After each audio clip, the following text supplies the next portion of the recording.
Now let's look at inventory and traceability. We can see a list of all of our items. We could even group by type, like sheet, tube and bar, or stock items like nuts and bolts and buckets of paint.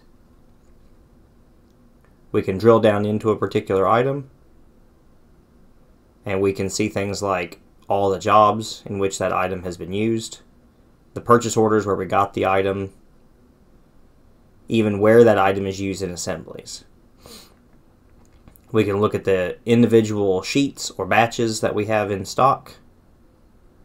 We can see things like their X and their Y dimensions. We can see weights. If we can attach test certs to those items that follow the item through production.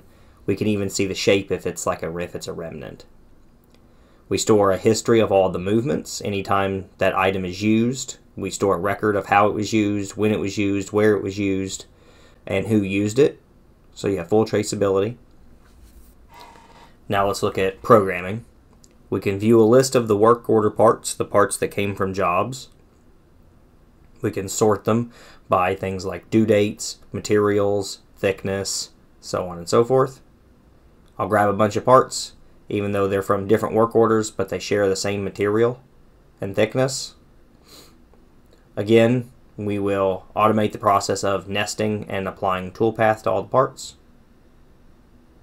You can then review all the sheets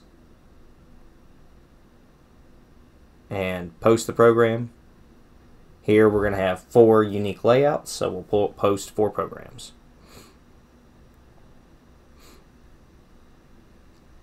Now we'll look at the same process in SigmaTube for SolidWorks. We can view a list of all the parts that are in jobs that are in an order status. So these are all the parts that we still have to process. Here we'll just group them by job. We can grab a bunch of parts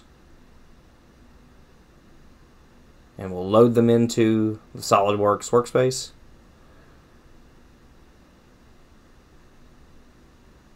And here's all of our parts. We'll click Process, and then first it does some feature recognition on all the parts. And now we're going to auto task, view our stock list, select the batches we want to use,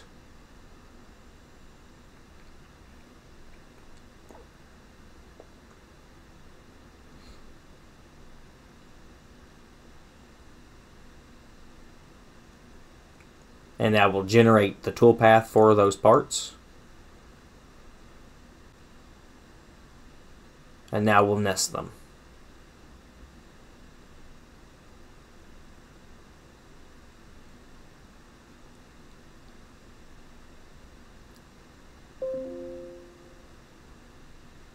Now that we have the nests, we can post the parts.